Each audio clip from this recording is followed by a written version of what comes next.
NeverEmployed Podcast. You present yourself on Twitter as a millionaire who managed to become a millionaire twice. Let's maybe start with a less obvious question. What's more important than money? So I think selfishly, what's more important is, the time to do the things that I find interesting, and for me, that's a lot around thinking and creativity and writing. And there are things that it's actually hard in normal life to get paid for. And there are things that I decided when I was pretty young that that would be difficult for me to do if I didn't have enough money to do them. So for me, the thing that is actually the most important is really about this feeling I have of achieving my full potential. And I believe I have a potential, and I want to have the time to develop my ideas, to share those ideas. So those things are more important to me than money. But I believe, and I've always believed, that I need money first to be able to do those. Yeah. So was this then originally back then, I don't know, when you started in your 20s or so, was this your thought that you thought, hey, I'm gonna make a lot of money and then I become financially free and then I have all the time to do whatever I want? Yeah, it's literally that is exactly what my thought process was. So I started to struggle with the idea of the traditional path when I was in my teens, and I was around 15 or 16, and I remember thinking that I couldn't think of a traditional job that appealed to me. And when I looked at what my friends were planning to do, and I looked at the typical career path, which was at least 40 years, before you could have a chance to retire, that already was not appealing to me. But I was very influenced by my family. I was lucky. I grew up in a family with supportive and loving environment. So I was very fortunate in that respect. But they very much believed in traditional education and career paths. And so I followed that, and I even went to university. And I graduated from college with one degree, a history major. But it was sometime after that I was just realizing that from graduation, the kind of work that I would go into. And it was about that time, about 25 years of age, that I just made a huge break from that traditional path and gave up on that and went into the non-traditional line of work that I did, which was selling and sales. I think that's where it gets interesting. So how how did it go on from there? Yeah, I mean, it was a funny thing. I mean, once I'd made the decision not to, I had a year left of my law degree, and I had no intention of working in the legal field, and I just wasn't worth finishing another year just for the sake of doing it. So I answered an ad in the paper, which I think the ad was about making a lot of money, and I just went along, and the people that were there were talking about becoming a millionaire in 12 months or 18 months, and it happened to be selling door to door. And I guess there's a element of my personality where I love ideas, and I'm generally kind of quite trusting, and I believe in these things. So I thought I could make $1 million. I remember telling my parents that I would be paying off their mortgage before long. And I started knocking on doors and selling phone services and different kind of products online. And did it work within 12 months, or how long did it take? No, it didn't. It didn't work in 12 months. It didn't work in 18 months. But I got exposed to some pretty interesting ideas and some pretty interesting people. There was the guy that ran from New Zealand. The guy that ran our market was actually from Ireland. Still today, to this day, the best salesperson I've ever met. And he did become a millionaire from that system. It was a global program. It was the third largest direct marketing company in the world. So Avon, and then Amway, and then this company was out of the US called DS Max International. And around the world, if you were in a pub or a bar and someone came in selling roses, they were probably behind that. If you were in an intersection and countries all around the world and people were trying to sell you things, they were behind in this system. So yeah, it didn't work at that time, but I learned how to sell. I knocked on, I calculated at one stage, we did $100 every day. And so I did knock on almost 40,000 doors over 18 months, and I learned to sell. So that was something. But I didn't make a lot of money, and I didn't pay my parents' mortgage. And yeah, that was my first sort of real. It was 100% commission, and it was my first sort of entrepreneurial foray. So in some levels, you have to say no, it failed, but on other levels, I gained some amazing skills from that.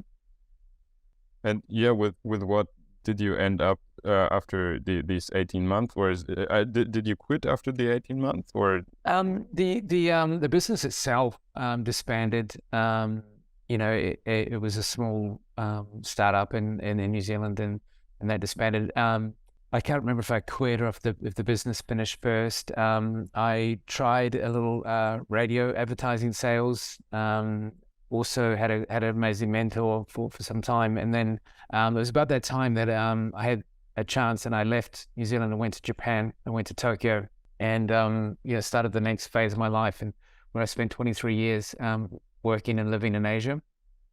Maybe again back to the sales job. How did it feel during the period when you knocked on 100 doors or 40,000 doors in total? Initially, it was really scary. The idea of, walking up someone's drive and you weren't invited, and it was this feeling of, huge comfort zone. And I'm naturally quite a reserved, polite person, and my mum, taught me manners and things like that. So it was a real learning experience. But the people that I worked with, there were some dynamic people. I think we've worked out that at least 5 or 6 of us became millionaires further down the track, and then all of us using the skills that we learned. And so the guys that I worked with kind of carried you along. They were so energetic, and they were so positive, and they were very talented. And so there was, there's some natural competition, and so there were some elements. It was pretty fun. We laughed a lot. And, the funny thing is that when you knock on the door and you talk to people, they're surprised to see you, but people are generally pretty nice. And I learned a selling system, that it was a 5-step system that I have used for the next, 20, 25 years. And it was a very powerful, very successful selling system. So that gave you a funny kind of confidence. So I started to realize that everybody's nervous. Everybody has a comfort zone. Nobody really likes meeting people that they don't know, and it's always nerve-wracking. And so there was a certain kind of confidence that came from that experience of, pushing yourself and testing. So there was a huge feeling of growing and learning, and a kind of confidence building along the way. Yeah. And how did this phase feel in terms of purpose and connection to on one hand, the connection to the services and the products you sold, and on the other hand, like the emotions about the bigger picture of your life? Did you always have this clear picture of, I do this today, every day, and I know that I will profit from it and benefit from it so much in the long run? Or no, I definitely didn't have that, and I really don't know if successful people do that. I never have, and there was this doubt all the time, and self-doubt. I remember a really interesting experience. I was going around this area. It was a very wealthy area, and I was knocking on the doors, and they taught us that when people didn't answer, you'd go around the back. And there's just, the old days, you could still do that kind of stuff. So you get around the back of the house and knock on the back door. there was a guy sitting in the backyard, and he was actually from Germany, and he was a very, very intelligent person. And he was saying to me, he's going, this can't be what you do full time. Is this really your life? And I remember, those kind of questions and wondering myself. But, also strangely, I liked this fact that we were very different and we were thinking differently. And I still, nothing was pushing me back towards a traditional path at all. When I meet my friends and actually, for that 18 months, I really didn't talk to anyone from my original friend group, and I was working long hours. We'd get there in the morning at 8 o'clock and I'd work till 11 o'clock at night. And it had this crazy sort of energy. And that conviction, I never lost that. And even when it didn't work after 18 months, I didn't lose my conviction that I was on the right path. And I didn't lose that motivation and that drive to make money first, so that then I would have choices later. And once I'd made that decision, nothing ever really changed for me in terms of that strategy and that approach. Even though really, honestly, nothing suggested that I was going to be successful. I didn't have anything to point to for many years. So something, I guess, in that original concept of just, a lack of conviction that the traditional career path, the traditional company system, working for a salary, those things, I was just certain that they wouldn't lead me to the kind of life that I wanted to live. So, even though I was not demonstrating success early on, nothing was sort of pushing me back to the traditional path, at least, yeah. Looking back, is there anything you regret, or like in hindsight, do you think maybe I could have lived a more relaxed life, or could have lived life earlier if I just had a salary job, for example? Yeah, no, it's funny. I mean, I actually think in many ways there were paths, to if I had invested in property early on and saved and invested, which were things that people, it wasn't just really about the career path. If I'd had started investing earlier, with compound interest, it's so much easier when you start, in your 20s. In fact, it's one of the biggest things that I really learned. So I think that, but I wouldn't say regrets, but my life would have been a lot easier if I'd started saving and investing earlier. And I think particularly because I took, a lot of risk on my income side. I took 100% commission roles and I took alternative jobs and things like that. If I'd had a more conservative saving and investment approach, that would have made everything much easier. And I can't imagine in some ways what would have happened, but I think it would have been a lot easier. Whereas I had these incredible ups and downs because everything was risk, all or nothing. And that's something that I would advise people. You don't need to risk everything all the time. You can take small risks and you can have sensible, solid approaches, particularly with saving and investing. When you talk about investing earlier and more conservative, especially if you work in a very commission-based job, where it's probably not so certain how much you make every month, how would you do this looking back? Yeah. I mean, I think the first thing is I had no idea. I had no idea about investing. I had no idea about finance. And I really had no idea about business either. I mean, I honestly, I just believed that everything came down to luck. I thought that it was a question of being in the right place at the right time. And I was lucky. A few years later, I had a mentor who had been an investment banker. And I was actually talking with him on the weekend. And I was just saying to him that, before the time that I started working with him, I honestly thought their business was just super lucky entrepreneurial type people that happen to have a great idea and were in the right place at the right time. So I thought everything was, I call it my lottery mindset. And the reason that I thought, I wanted to make money and I wanted to make money quickly so that I could then go and do the thing that I wanted to do. And a big assumption with all of that is I had to had a home run. I had to have a big win. And it was always, the $1 million would always come in one go. And it just never occurred to me that you could build. And I didn't understand compound interest or anything like that. So the financial information you need to know, it's not that advanced. It's not that difficult. Really, anyone can learn it. And,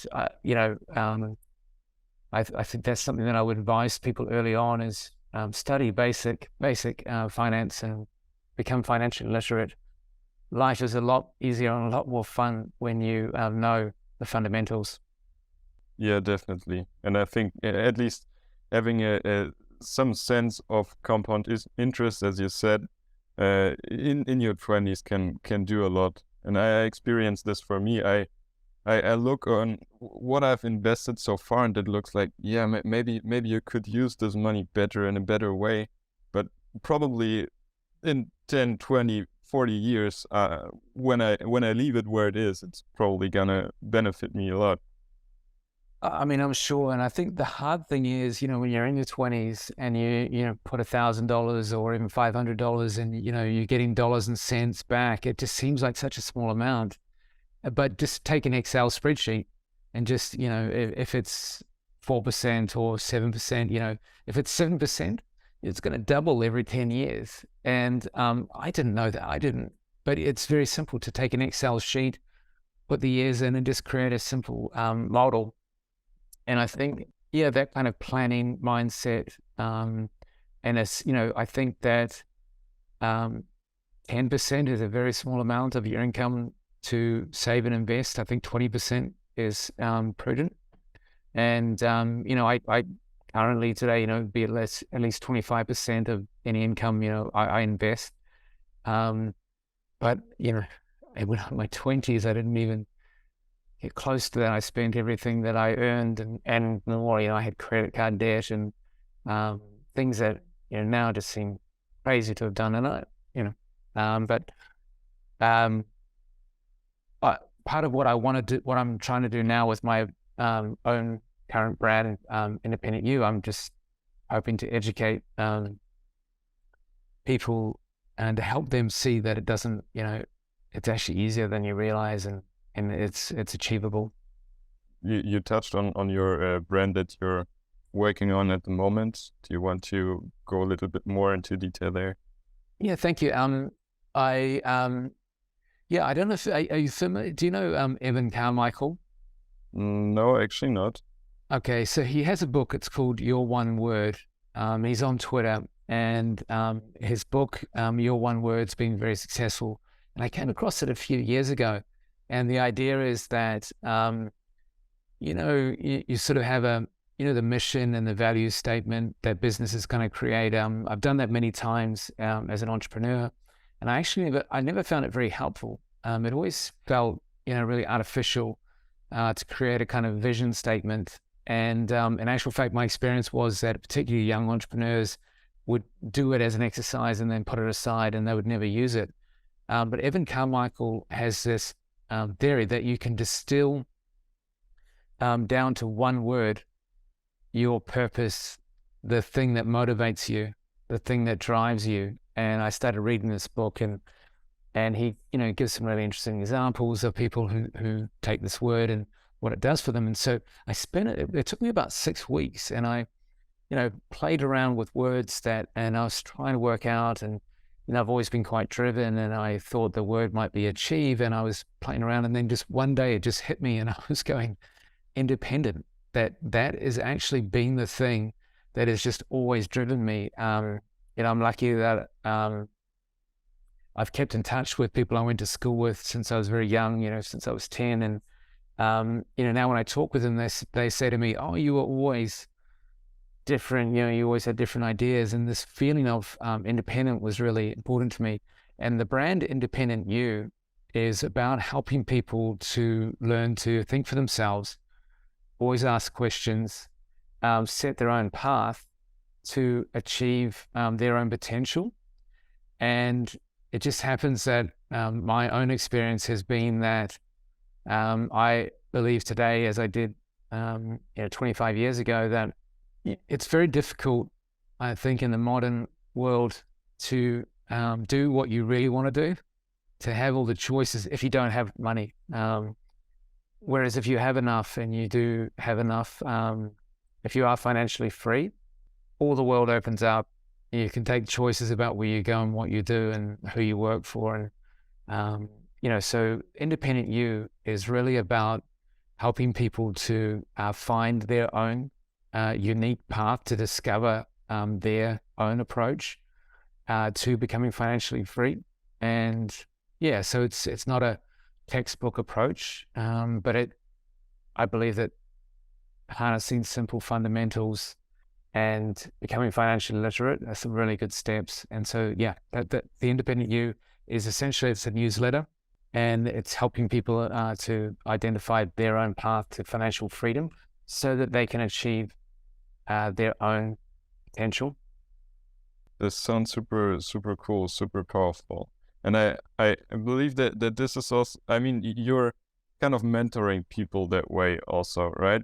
And I guess that's super cool for young people to have the opportunity to learn from people who just already have quite some experience and had crazy ups and downs in their life, and yeah, just learn a lot of things. Thank you. I mean, I hope that it is, and I think that I think that my story and my experience is a little bit unusual because I actually I became a millionaire and then I lost it all. And then made it back. And I think that to do it twice, I think that shows that, I mean, not a lot, but, oftentimes people say, oh, you're lucky, you're fortunate, but it's unlikely that you're lucky twice. And, even with myself, I started to think, I was going like, wow, maybe there is something in this approach. And, I believe that there is. And so, my ideas are not unique, but my experience is quite different. And I think that, some of my story, I think, can help people because it's not about saying, look at me, I'm so successful. If anything, I'm saying to people, look, I even screwed it up. I blew it. I completely squandered all of my, earnings that I'd made in my 30s. By the time I was 40, I lost it all, but you can do it. So I honestly believe that there's easier ways to do it than what I've done. And if I can help people to do in 10 years what it took me 20 years to do, that would be great. Yeah, definitely. Let's maybe dive deeper into the path you actually became a millionaire the first time and how you lost it eventually. Sure.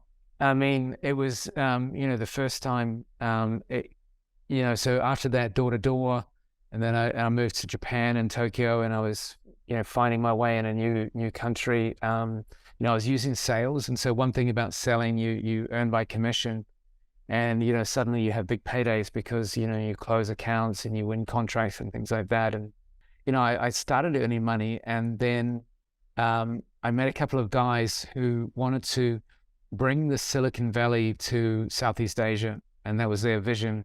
And so we started working with them. And, I still really didn't have a lot of idea about business at that point. And but within about 3 or 4 years, we opened 19 different companies. We raised $14 million US from SoftBank and from a company called IDG Ventures and angel investors, including my mentor. And we were doing online advertising. We were doing early Facebook. We were an agency selling Facebook likes, and we were creating websites and Google search ads in the 2000s and things like that. So doing that kind of work, and it was so exciting. And I felt that a lot of things were coming together. Worked 6-7 days a week, long hours, but it was always exciting. And so it wasn't really surprising in a way that I did have some success because I was in the right space. The internet was growing very quickly, and there was a lot of money being made. And every day we were reading stories about entrepreneurs. We were learning about incredible stories from the US, and we were trying to mimic what they were doing. And so that period of growth was fantastic. And one of the things I talk about sometimes is, there's this thing about the solopreneur now online. And I actually wouldn't advise someone who was just starting out or someone who was young to necessarily build their own business first. I would really advise them to work with others first. You learn a lot when you're working together, and you get all this kind of support and a lot of fun. And so for me, I had around 10 years of entrepreneurship, working in a group, and this kind of really powerful lesson. So yeah, that was the first experience for me too. And that was when I, quite quickly, so 11 years after setting a goal to become a millionaire, I achieved that. I sold my equity stake to SoftBank into IDG Ventures, and I had achieved my goals by the age of 36. And how did you then lose the money again? So people want to know that, and it's funny when I've talked about it. If I start the story at the losing point, people actually kind of turn away and they don't want to hear about it, and it's hard to listen to. So I say to people, it's easier than you might think. So look, when the experience that I'd had as an tech online entrepreneur, it was intense. We created a holding company in Hong Kong. We had these 19 entities. We were operating in 6 countries. We had almost 300 staff. And I created a board process, and I created what's called corporate governance, shareholding, and I really learned a lot about equity, and we had shareholding agreements, raising this $14 million, and it gave me a lot of confidence. I really thought, I had learned to, by this stage now, 11 years in, I really did know quite a lot about business, and I'd been reading avidly, and so I'd worked 8, 9, 10, 11 hours every day. When they talk about 10,000 hours, I did. I'd done at least 20,000 hours by the time I was 30, and I thought that it was, I thought I'd done it. I thought I had worked out business, and so yeah, I had an opportunity to invest in a small company. The idea was for it to be a lifestyle business. So I'd invest my money, not all of my earnings, just invest. It was initially around $180,000 that I was going to invest. But an interesting thing, one of the things that people don't necessarily know when they start a company is a company has shares, usually at least 2 shares, and generally a number of shareholders. When you exchange money for shares, the likelihood of you getting money back out is actually pretty low. It's not like buying shares on the stock market. When you invest money into a small business, 80% will fail, generally within the first couple of years, and 90% will fail within 5 years. And I didn't know this kind of stuff. I went from being an entrepreneur to an investor, was really not a lot of experience. So I still didn't really understand. I didn't know what I didn't know. And I invested into a business that wasn't making as much money as I thought it was making. I knew about finance, but I wasn't an accounting expert. I didn't know how to analyze the books. $180,000 was a lot of money to invest without accounting advice or expertise, but I did, and I invested that. And once you do that, you then face a situation: do I keep putting more money in to keep the business going, or do I lose what I've? And so there's a theory in economics called the theory of sunk cost. And it is a really valuable theory to learn for life in general. You can apply it to relationships, you can apply it to jobs, but the idea is that you shouldn't base a decision on what you've already invested in time or money, or effort. You should base it on the opportunity going forward. And anyway, so I had put my money in. The business showed some signs that it was going to go okay. We grew. I was doing the marketing, and we grew 2,000 members. It was a membership business, and it grew very quickly, but it was losing cash. And so I kept putting more money in. We raised more capital, and it just kept going quickly. So there was a point after about 4 years where I realized something that not a lot of entrepreneurs experience is that actually what goes up can come down, and you can lose everything, and there's nothing you can do about it. Once you've put the money in, you actually can't take it back out. So that was the experience that I had, and I had to help to wind the business up and close it down, and we had to finish up all the staff, and people lost their jobs, and the business closed, and shareholders lost their money, including me. So that was a very tough experience and a very hard entrepreneurial experience that not everybody has, but it's very real potential when you invest in companies. Yeah, absolutely. And I think, yes, as you say, if you invest directly in startups, like small startups, not the big Wall Street companies, then it's very likely that they fail if they're not established long-term companies. Yeah. Very, very important to keep in mind. But your journey went on, and you made it back. So how did this work? Yeah. So look, I mean, it was 40. It was tough. I had my third child was born that year.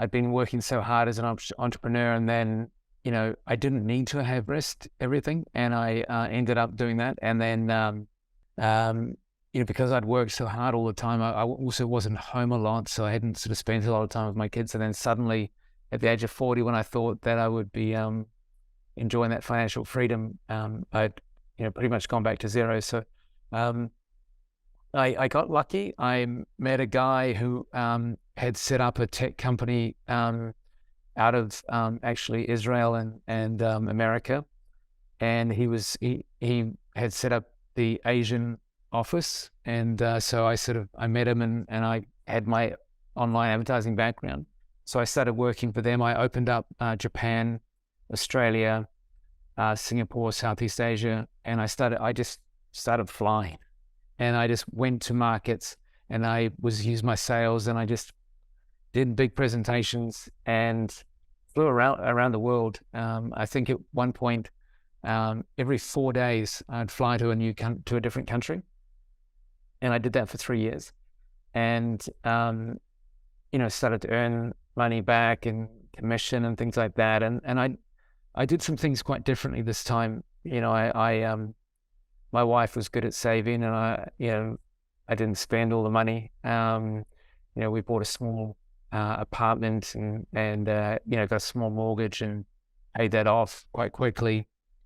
And I just, I took different, more stable approach to investing and saving, but worked really, really hard. And within about 5 years, had kind of got back to a more stable position. Not back to where I had been, but life had started to sort of return to normal. And that was, I think the hardest thing was just actually for years, I felt like an idiot. I felt really, it was humiliating. And people say to me now, and they said to me then, they're going, how could you do that? I didn't have a good answer. And you have this feeling of regret, and I don't have it now. Life would be easier if I hadn't done that. But I also am pretty sure that if it hadn't happened then, it would have happened later on, because my mindset was wrong. I still had that home run lottery mindset where I still thought that I had to bet everything, even when I didn't need to anymore. I was still, I had this a risky approach, and I hadn't learned the sort of fundamentals. So, in a way, that very sharp, hard lesson, in some ways, maybe that helped me in the long run to learn more quickly. Maybe I needed to have that. I don't know. So I don't feel, what am I, 10 years on now? I can talk about it. It took me a long time to be able to talk about it. But, I think people do make mistakes, and you have to learn from them. And I also think that the big lesson I learned from that is society almost wants you to fail, because, you went out and you did something different, and you took a different approach, and that threatens people, and they don't really want to see you succeed. And they're always saying, oh, he's gone out and, I'm sure he's going to fail. So when you do fail, there's no shortage of people to say, oh, I knew that would happen. I could have told you, or I did tell you, I knew that was going to happen. And they tell you that is the sign that you've got to stop. And I did. And I said, that's it. This is a clear sign. This is, fate telling me that, that it isn't going to work, and I got it wrong. And I really went into a shell for quite a long time. So my motivation was to, provide for the family, but I swore I was never going to be an entrepreneur again. But I think that was the wrong, that's the wrong lesson to take. Failing isn't actually a sign that you need to stop. It's a sign that you need to learn. And you can learn, but I think that also is something really important that I learned. And I think I would like to help people learn to reframe failure, and don't let society dictate to you and say, there we go, we told you. Anyone who does something different, we told you. Everyone should do the same thing. That's not true. Interesting that you talk about this, that people rather tend to see how you failed, where you failed, because I don't know if you know each other, but I know that Paul Ryan follows you on Twitter. And in our interview, he also told me something very similar, that there are some people who tended to see only what he lost and not what he actually made. And I wonder if this is something that people do who aren't entrepreneurs themselves, because what I see among entrepreneurs when they talk with each other, failing is like mandatory. Every entrepreneur knows that or at least it's not a problem to fail, but you expect failure, and you're gonna face it if it's there. And you gotta stay up and do your stuff again if you fail. Yeah, I feel like I think that the tech model, and I think that the Silicon Valley model, I think that they overemphasize that. I think that the failure rate is too high, and I think that the cost, particularly to investors and shareholders, I think we need to respect money and particularly other people's money when it's invested. So I don't like, I definitely don't like to celebrate failure at all, and I don't, and it's avoidable. And I think that the key fundamentals that I talk to people about, this idea of your one word, it's a really important thing to know what your purpose is. What problem do you solve? For who? Whose problem are you solving, and why are you the best person to solve it? These questions that most entrepreneurs don't ask themselves. They just have an idea and they go and do it and get other people's money and things like that. So no, I'm not a fan of celebrating failure. I think we should do everything we can to avoid it.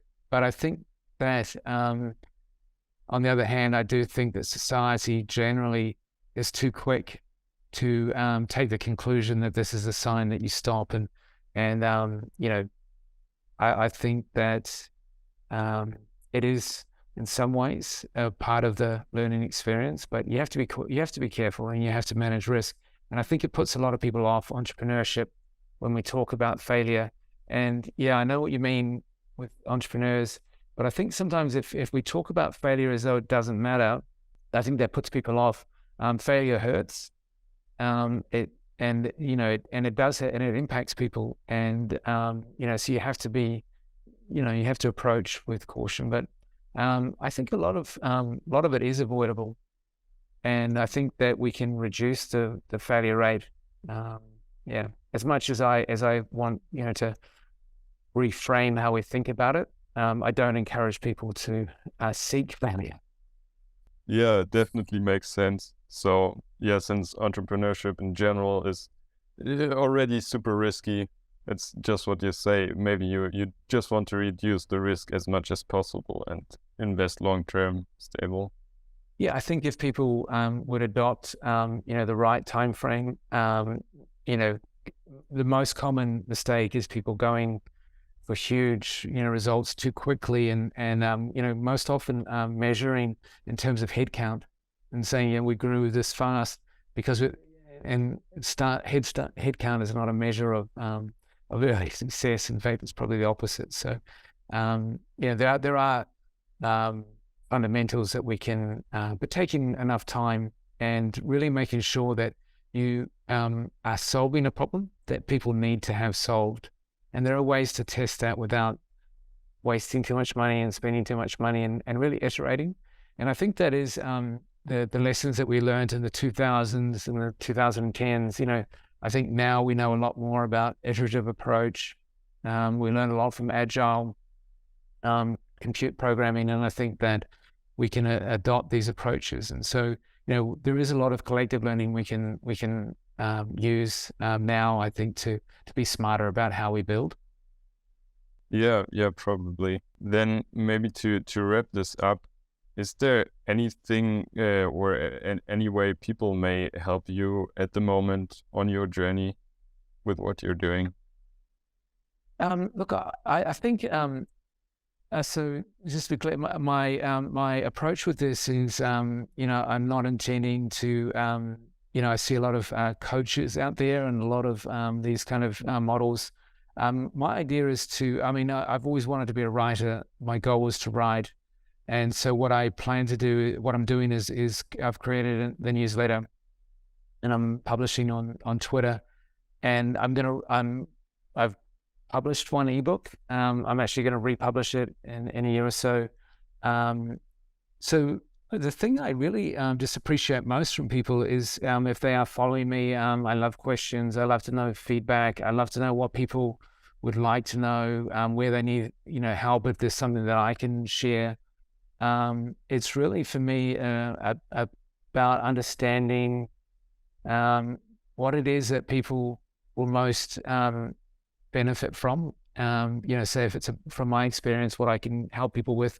And so that's sort of really, I think, the learning phase that I'm going through right now. And, I love what I'm doing. And, so this is a great opportunity for me to talk to you. And if people have questions and want to know more, it's really interesting for me because, I think over, I guess it's been 25 years ago since I made the decision to knock on doors instead of finish my law degree. I think there are things that I learned along the way that I'm maybe, I've kind of forgotten why I did it or how important it was. And people can help me to, remember that kind of stuff by asking questions. And if there's things I can do to help, that's what I'm doing. So I always answer if people comment on Twitter, even if it's negative, I reply, and in my newsletter and emails and things like that. So yeah, I think the main thing would be I appreciate everybody who shows an interest and who wants to know more, and I want to help. I want to help people. And selfishly, I think some of it is to learn what I could perhaps write about and create books that will help people. That's my main motivation. So yeah. Awesome. Then thanks for taking the time and sharing so many insights. Thank you. It's great to meet you. Thank you for creating this series, and I'm sure people will get value from what you're doing. So, yeah, great work.